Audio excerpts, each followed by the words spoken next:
इस शहर को भूतिया शहर भी कहा जाता है। ये जो होल बना हुआ है, ये लोग बारिश का पानी यहाँ स्टोर करते हैं और यहीं पीते हैं। यहाँ और कोई साधन नहीं है, यहाँ मोबाइल नेटवर्क भी नहीं है। सच में यहाँ आके लग ही नहीं रहा है कि मैं अपने देश में हूँ, ऐसा लग रहा है कि यहाँ से धरती ही खत्म हो गई। नमस्कार दोस्तों, स्वागत है आपका रामेश्वरम की धरती पे। पिछली वीडियो मैंने आपको बताया था कि विल्लुपुरम से मैं नाइट को ट्रेन लेके यहाँ आऊँगा और सुबह मुझे यहाँ 4:30 बजे मंडपम में ट्रेन ने ड्रॉप कर दिया। तो मंडपम से आगे ट्रेन नहीं जाती है, आजकल कुछ काम चल रहा है कंस्ट्रक्शन का, इसलिए मंडपम तक ही लास्ट स्टॉपेज है। पहले रामेश्वरम तक भी ट्रेन जाती थी, लेकिन अब उधर नया ब्रिज बन रहा है, वो कंप्लीट हो जाएगा तो उसके बाद रामेश्वरम तक आप ट्रेन से जा सकते हैं। मंडपम स्टेशन से रामेश्वरम टेम्पल की जो दूरी है वो 20 किलोमीटर है। लेकिन जैसे आप बस स्टैंड के बाहर आएंगे, क्योंकि मैं तो सुबह में एकदम आया था, अभी पूरा दिन भी नहीं हुआ था, उस समय की बात बता रहा हूँ आपको। जैसे ही बाहर आए हम लोग, मतलब उस ट्रेन के सारे लोग, तो ऑटो वालों ने एकदम घेर लिया। अपना तमिल कौन कौन भाषा बोल रहे थे, इंग्लिश भी कुछ बोल रहे थे, कुछ कुछ थोड़ा बहुत हिंदी आके बात कर रहे थे। तो लोगों ने बात किया, मैंने भी सुना, तो वो चीज़ आपको बता रहा हूँ। ऑटो वालों ने रिजर्वेशन मतलब रिजर्व ले जाने के लिए 2 लोगों का 1000 रुपया मांगा था लोगों से। 1000 रुपया दो, बोले चलो, नहीं तो 250 रुपया पर पर्सन वो मांग रहे थे ऑटो का। कह रहे थे बहुत दूर है, वहाँ तक आप नहीं जा पाएंगे।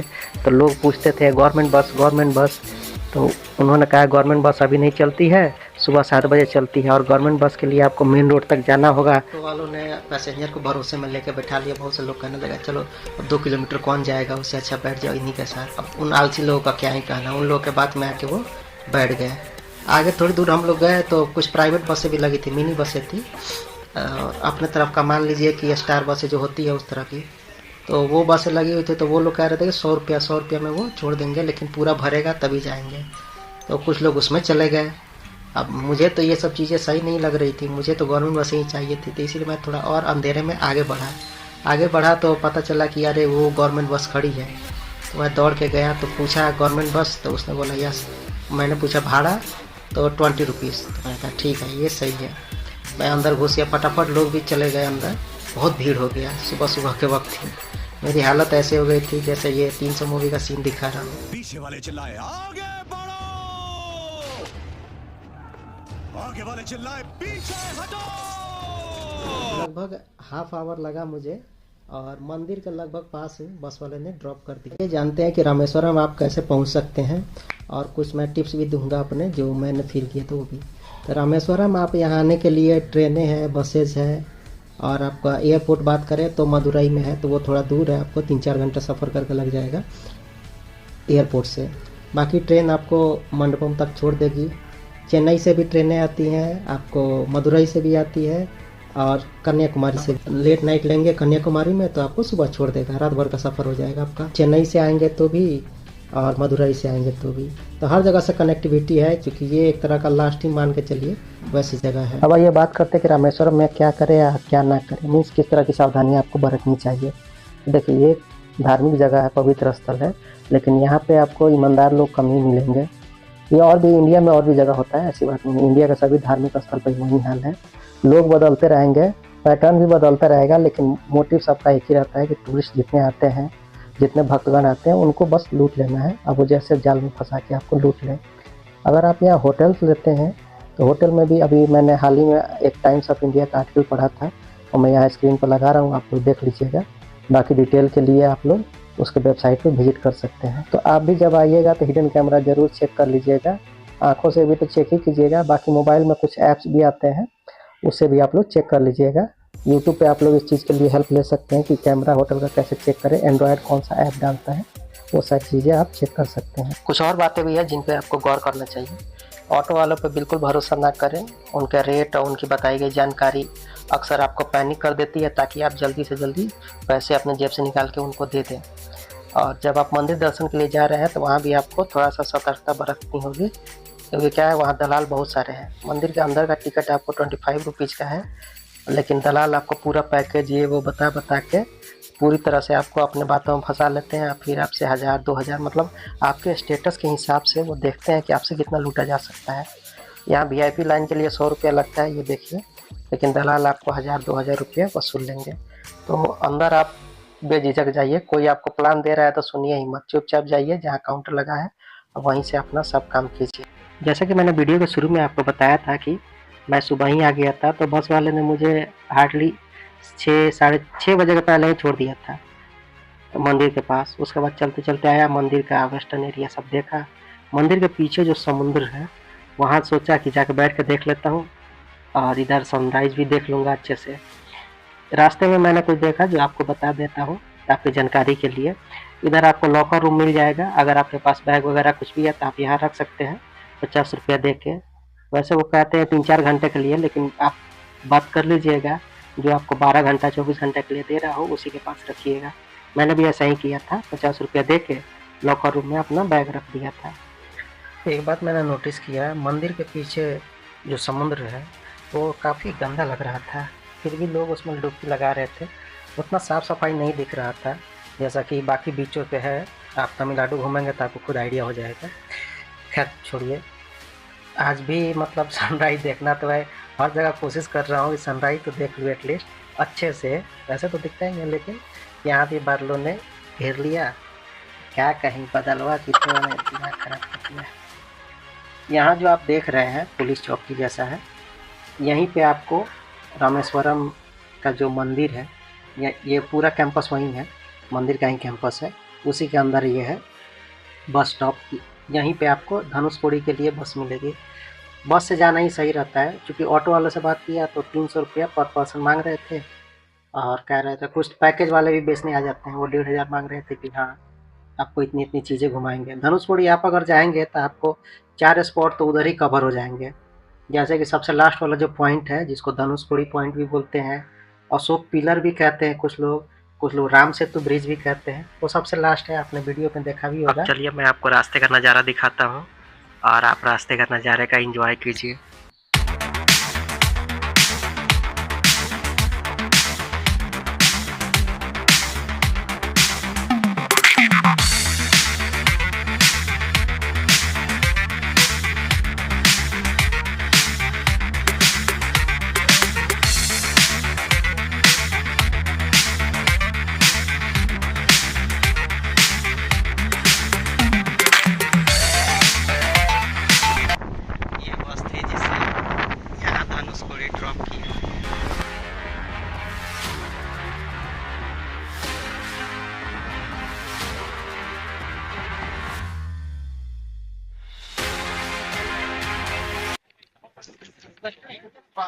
यहाँ तो मेला जैसा माहौल है, काफी कुछ बिक रहा है।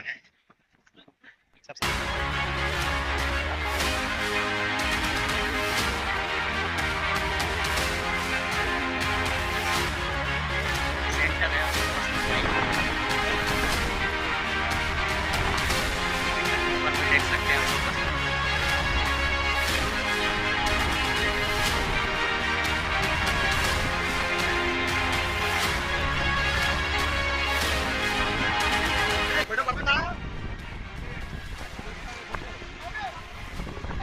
यही लास्ट पॉइंट है।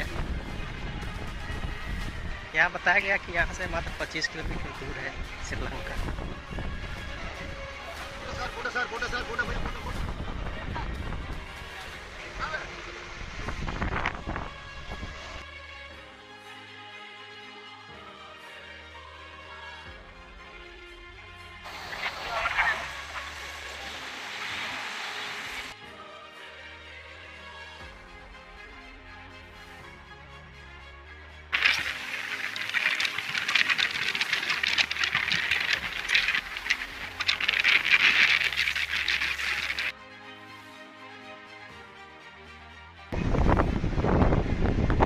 यहाँ का नज़ारा।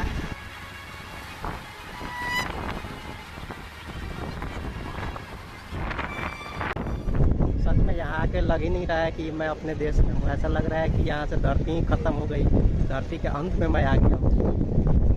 गजब का समुंदर की लहरें के साथ जो हवा आ रही है उससे तो वैसे गर्मी है थोड़ा बहुत, लेकिन गर्मी महसूस ही नहीं हो रहा है यहाँ पे।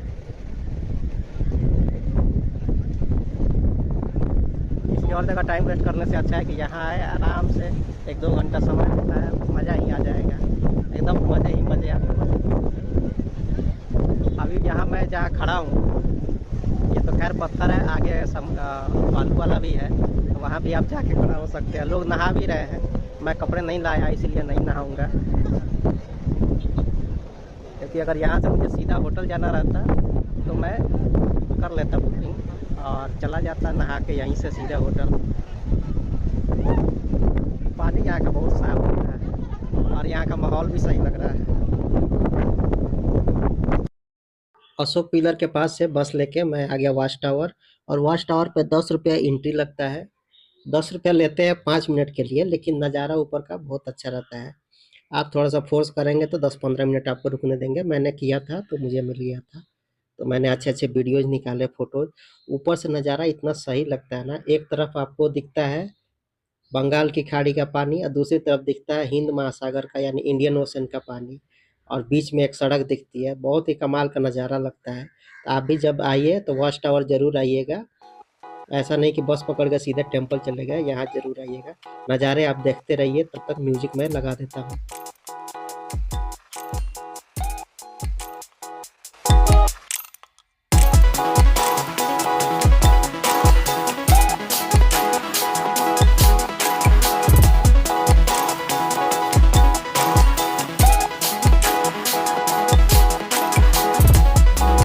ऊपर गार्ड ने मुझे एक बड़ी ख़ास चीज़ बताई।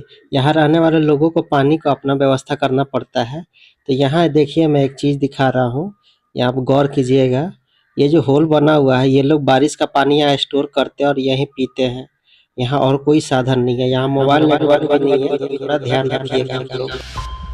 अब चलते हैं एक साथ 3 स्पॉट पे, बीच पे, ओल्ड रेलवे स्टेशन और बिखरा हुआ जो चर्च था उसके बारे में बताते हैं। शहर को भूतिया शहर भी कहा जाता है और इसकी क्या स्टोरी है एक सेपरेट वीडियो में बनाऊंगा, उसमें आपको बता दूंगा। एक बार चक्रवात आया था, उसी दौरान ये घटना हुई थी, उसके बारे में किसी और वीडियो में चर्चा करेंगे हम लोग। पहले आप यहाँ का नज़ारे देखिए, इतना खूबसूरत यहाँ का हर चीज़, इतना वेल मेंटेन है। ऐसा लगता है कि कोई इसको मेंटेन करता है, पर कोई मेंटेन नहीं करता, ये तो इसको नेचर मेंटेन करती है। बीच बहुत साफ सुथरा, ये यहाँ बीच के पास ही है, वहाँ लाइट हाउस के ठीक सामने। ये देख के मुझे वो क्या नाम था, शाहरुख खान की जो मूवी थी चलते चलते, उसमें गाने में एथेंस का सीन दिखाया गया, ऐसा ही लग रहा है। क्या होगा, किसी ने शायद मुझे बताया था यहाँ कोई रेलवे स्टेशन था कि चर्च था, याद नहीं, बाद में अगर याद आ जाएगा तो कहीं डाल दूँगा। यहाँ कुछ लोग फ़ोटो शूटिंग भी कर रहे थे, गिनती के ही लोग थे। एक तरफ मैं था, उधर 2-4 फोटोग्राफर थे। यहाँ कुछ मछुआरे अपना सामान वगैरह बेच रहे हैं, वहीं शंख ये सब जो सीप वगैरह मोती वोती होते हैं वो सब मछुआरे इधर आते हैं। हमको लगता है शाम के बाद कोई रहता भी नहीं होगा, शाम के बाद इधर अलाउ भी नहीं है, 6 बजे के बाद सब बंद ही हो जाता है। तो ये जो एरिया आप देख रहे हैं, ये पूरा कभी रेलवे स्टेशन हुआ करता था, यहीं पे चर्च भी है, वो भी मैं आपको दिखाऊंगा। तो इन सब चीज़ों को देखते रहिए, बारीकी से समझते रहिए, लेकिन यहाँ आने का जो मज़ा है वो अलग ही है। कुछ और चीज़ें भी मैंने एक्सपीरियंस किया था, वो भी मैं आपके साथ शेयर करूँगा। क्योंकि यहाँ बहुत सारे लोग आपको दिख रहे हैं ना, कुछ लोगों से मैंने बात किया तो उन्होंने कुछ मुझे बताया। आइए एक बार वो जान लेते हैं कि उन्होंने क्या मुझे बताया और वो जानकारी क्या आपके काम की है कि नहीं। कुछ लोग अपने 2 व्हीलर से आए हुए थे इधर घूमने के लिए। 2 व्हीलर अच्छा है, घूमने के लिए सही रहता है। मैंने भी पौंडीचेरी में लिया हुआ था स्कूटी। लेकिन दिक्कत यहाँ क्या है कि जब आप धनुषकोडी की तरफ आएंगे ना, तो दोनों तरफ तो समुद्र है, बीच में सड़क के दोनों तरफ रेत है, सफ़ेद वाला रेत। और ये रेत ना थोड़ा छोटा पार्टिकल है, तो हवा का साथ बहुत तेज़ उड़ता है, हवा दोनों तरफ से आती है, कभी इधर से कभी उधर से। तो रेत से पूरा मुंह भर जाएगा, कपड़े उपड़े सब भर जाएंगे आपके। तो कुछ लोग आए हुए थे बाइक से, तो कह रहे थे कि पूरा अंदर गले तक क्या क्या उड़ उड़ के पड़ गया है पूरा। तो वो कह रहे थे कि नहाना ही पड़ेगा, पर नहाना इधर नहाएंगे तो फिर और पड़ जाएगा, तो रूम पे वो जाके नहाएंगे। तो ये एक चैलेंज हो सकता है आपके लिए कि अगर आप 2 व्हीलर से आते हैं तो रेत का सामना करना पड़ सकता है। आप डिपेंड करता है आप किस सीजन में आते हैं, उस दिन हवा कैसी रहती है वगैरह वगैरह। तो बस मैंने ले लिया, 30 रुपया भाड़ा लगा उसमें, और महिलाओं का तो यहाँ फ्री ही रहता है। तो अगर आपके साथ महिलाएं हैं तो उनका तो मान के चलिए फ्री। यहाँ से चल पड़ा मैं टेंपल की ओर, क्योंकि मुझे यहाँ से कन्याकुमारी निकलना है। मेरा पूरा दिन भर का ही टूर था, यहाँ मुझे रुकना नहीं है इसीलिए। तो अब मैं टेम्पल की ओर जाऊँगा और बस पता करूँगा प्राइवेट बसें कैसी होती है और गवर्नमेंट बसों का क्या हिसाब किताब है, उसके बाद मैं बताता हूँ क्या हुआ क्या नहीं। गाइस, रामेश्वरम में एक समस्या है जो मैं आपको बता देना चाहता हूँ ताकि आपको मदद थोड़ा मिल जाए। यहाँ क्या है, खाने का टाइमिंग है, मीन्स होटलों में भी खाने का टाइमिंग है, छोटा रेस्टोरेंट हो चाहे ढंग का रेस्टोरेंट हो, सब में सुबह आपको नाश्ता मिलेगा, 10 बजे से लेकर 2 बजे तक खाना मिलेगा, उसके बाद बंद कुछ नहीं मिलेगा आपको और सीधा शाम को 6 बजे के बाद ही मिलेगा। मैं बस से आया और ये लाल चोटी वाले के यहाँ गया तो नहीं खाने को मिला, अलग अलग जगह पता किया, कहीं नहीं खाने को मिल रहा है, सब कह रहे थे 6 बजे के बाद 6 बजे के बाद। तो बिस्किट और एक कोल्ड ड्रिंक लिया, उसी से मैंने काम चलाया। अब मैं यहाँ से गया आपको Kanyakumari bus stand, bus depot कह लीजिए, वहाँ गया, पता किया कि कन्याकुमारी के लिए बसें हैं, तो उसने बताया हाँ। मैंने प्राइवेट वालों से भी बात किया था तो 900 रुपये से लेके और 1600 रुपये तक वो चार्ज कर रहे थे, कुछ का एसी था कुछ का नॉन एसी था, वैसे ही था। तो वहाँ मैंने गवर्नमेंट बस में पता किया तो उसने कहा कि ठीक है, 350 रुपया था, लेकिन मुझे पता नहीं क्यों टिकट पे 370 रुपया लिख के दिया उसने। मैंने कहा चलो ठीक है, इसका हिसाब बाद में हम समझ लेंगे, क्योंकि मुझे एक और स्पॉट घूमना था, वो एपीजे अब्दुल कलाम साहब का घर था। तो अब रामेश्वरम आया है तो सोचा वो भी घूम लूँ। तो आइए अब मैं आपको दिखाता हूँ कलाम साहब के। मैं घर गया तो मैंने क्या देखा। मैं काफ़ी एक्साइटेड हूँ कलाम साहब के घर जाने के लिए, और ये एरिया उतना डेवलप अभी नहीं हुआ है जितना होना चाहिए। ये इनका घर है, यहाँ बाहर ही जूता चप्पल खोलने का व्यवस्था है, कुछ खास नहीं व्यवस्था जबकि होना चाहिए था यहाँ। भारत रत्न ये इंसान है, भारत के पूर्व राष्ट्रपति हैं और मिसाइल मैन तो है ही, काफ़ी कुछ इन्होंने दिया है देश को। लेकिन देखिए इनके घर को म्यूजियम जैसा तो नहीं, पता नहीं क्या बना के रखा है। अंदर मैंने काफ़ी बुरा एक्सपीरियंस किया, वो भी मैं आपके साथ शेयर करता हूँ। पहले अंदर चलते हैं, अभी तो घुसते के साथ इस छुछुंदर ने पहले मेरा कैमरा ही बंद करो ये कैमरा। खैर मैंने अंदर जाकर फ़ोटोज़ वगैरह खींचे। फर्स्ट फ्लोर जो है वो काफ़ी अच्छा है, काफ़ी कुछ पोस्टर लगे हुए हैं, यूनिक चीज़ें लगी हुई हैं देखने के लिए। ज़्यादातर नरेंद्र मोदी के साथ ही फ़ोटो लगा हुआ है आजकल, पता नहीं क्यों, जबकि ये तो कांग्रेस के सरकार में रहे हैं तो उसमें के फ़ोटोज़ कम है, मोदी सरकार के ज़्यादा फ़ोटोज़ हैं। एनीवे ये सब मैंने देखा, फर्स्ट फ्लोर तो सही लगा, लेकिन जैसे मैं सेकंड फ्लोर पे गया ना, चीज़ें एकदम से बदल गई। यहाँ तो पूरा मार्केट बना दिया है, ऊपर शंख बिक रहे हैं, मोती बिक रहे हैं, ये सब घड़ियाँ बिक रही थी। और बाहर जब मैं आया इनके नाम से तो इतनी सारी दुकानें चल रही हैं, मुझे बिल्कुल अच्छा नहीं लगा। इस नाम के क्या ज़रूरत है, तुम लोग अपने नाम से दुकान चलाओ ना। ऐसा तो है नहीं कि इस रेवेन्यू उनके घर जाता होगा, ये भी नहीं है, पता नहीं। लोग भी कैसे हैं कि बिल्कुल छोड़ दिए। ये देखिए सब्जी वाले ने भी उनका चेहरे ने पहले मेरा कैमरा ही बंद। एक तो खाना नहीं खाने के कारण ऐसे ही मेरा सर दुख रहा था, क्योंकि खाना तो अब 7 बजे के बाद ही मिलेगा यहाँ पे। ऊपर से यहाँ का एक्सपीरियंस भी अच्छा नहीं रहा मेरा। अब मैंने सोचा मैं कहीं नहीं जाऊँगा, सीधा बस स्टैंड जाता हूँ, उधर ही कुछ खा पी के सीधा बस में बैठ जाऊँगा। तो मैं वहाँ गया, खाना पीना मिल गया इत्तेफाक से। सुबह से भी शाम के 6 बज ही गए थे। वो खाना खा के बस स्टेशन में सोचा थोड़ा टहल लेता हूँ। कुछ और बसें लगी हुई थी कन्याकुमारी की, तो मैंने उनसे जानना चाहा कि तुम लोग क्या रेट लेते हो। तो एक बस 7 बजे जाने वाली थी, तो उसने बताया कि वो तो 320 रुपया में ही कन्याकुमारी छोड़ देगा, वो भी एसी बस थी। मैंने कहा अरे वाह, अंदर जाकर देखा तो सही में बढ़िया था। मैंने कहा कि तुम्हारा टिकट कैसे बुक होता है? वो कह रहा सब ऑनलाइन बुक होता है। मैंने कहा ओहो, मुझे पता नहीं था, तो मैं ऑनलाइन ही बुक कर लेता। मैंने कहा अभी नहीं दे सकते?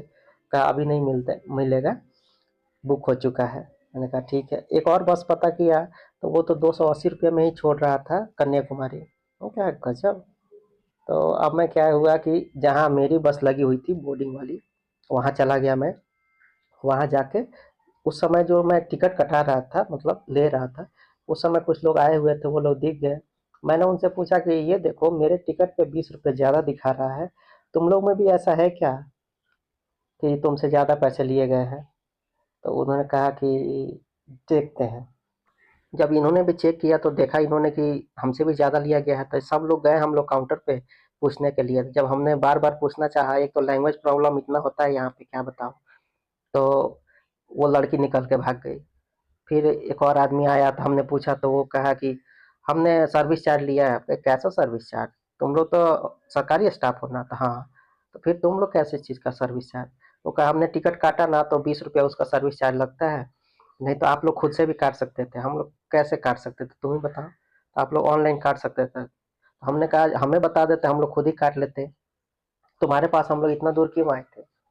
तो बाद में पता चला कि कुछ और लोग थे जिनसे तो मतलब इनका लालच और बढ़ गया था। तो ये किसी से 50, किसी से 100 रुपया ज़्यादा ले लिया था, एक से तो डबल चार्ज ले लिया था इन्होंने। वो बेचारा इतना लड़ रहा था, मेरे फ़ोन का बैटरी डाउन हो गया था इसलिए मैंने कुछ रिकॉर्ड नहीं किया। और इस बस में ज़्यादातर, एक तो मैं बिहार से था, बंगाल से 4-5 लोग थे, उड़ीसा से थे और महाराष्ट्र से थे, मतलब मैक्सिमम हिंदी बोलने वाले ही लोग थे। तो ऐसा कुछ सीन रहा यहाँ पे। स्कैम टूरिस्ट के साथ होता है।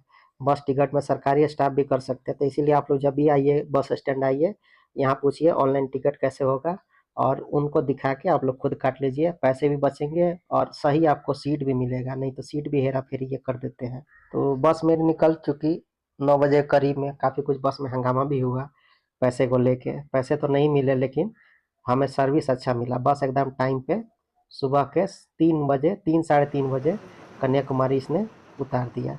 तो सफ़र काफ़ी अच्छा रहा। ठीक है, प्राइवेट में तो हज़ार रुपये लग रहे थे, उसके मुकाबले देखा जाए तो गवर्नमेंट बस से अभी भी सस्ती है। वीडियो कैसा लगा अपनी प्रतिक्रिया ज़रूर दीजिएगा। अगर आप नए हैं तो चैनल को सब्सक्राइब कर लीजिए, वीडियो को लाइक कर दीजिएगा। अब मैं मिलता हूँ आपसे कन्याकुमारी में। पूरा वीडियो देखने के लिए आपका बहुत बहुत धन्यवाद।